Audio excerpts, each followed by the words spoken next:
Nora, tu fais quoi? Il y a de l'eau dans tout l'appart, là. Mais j'ai juste ouvert le robinet et d'un gris, un geyser, je sais pas quoi faire. Nora, Oui. c'est le Crédit Agricole. Pour vous rappeler qu'avec votre assurance habitation jeune à seulement 6 € par mois, vous êtes couvert en cas de dégâts des eaux. C'était qui, là? Le Crédit Agricole. Ah, du coup, tout va bien. La nouvelle assurance habitation jeune du Crédit Agricole, 6 € par mois, c'est tout. Contrat assuré par Pacifica, entreprise régie par le Code des assurances et distribué par votre caisse régionale de Crédit Agricole courtier en assurance. Tarif en vigueur au 1er janvier 2023. Conditions sur crédit-agricole.fr. L'info éco avec Capital. On commence par le chiffre du jour. 2,19 millions d'euros.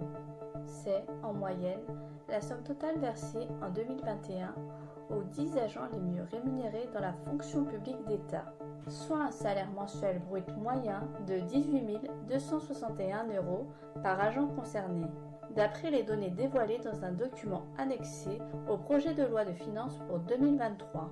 Les principaux employeurs de la fonction publique territoriale et de la fonction publique hospitalière ont également dû communiquer sur les plus grosses rémunérations versées l'an dernier.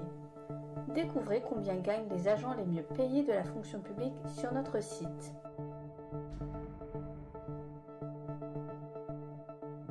On enchaîne avec le coup de gueule du jour.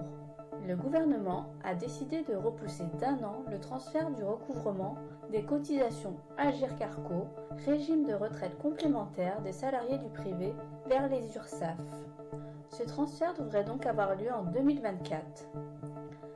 Mais pour Brigitte Pisa, vice-présidente CFDT du conseil d'administration de l'Agirc-Arrco, cette mesure va bien au-delà d'un simple transfert technique.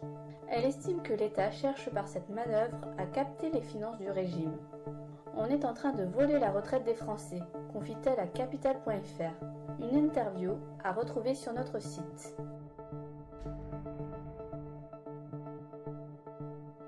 On poursuit avec l'info pratique. En 2023, la taxe d'habitation sera complètement supprimée. Mais en attendant, cet automne, les 20% des ménages les plus aisés devront encore s'acquitter de la taxe locale, minorée de 65%. Gare à ne pas rater les dates limites de paiement.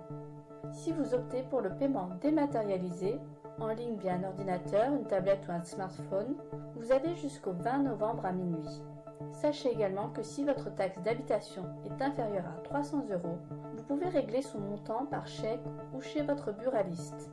Mais avant le 15 novembre dans ce cas-là. Plus d'infos sur notre site.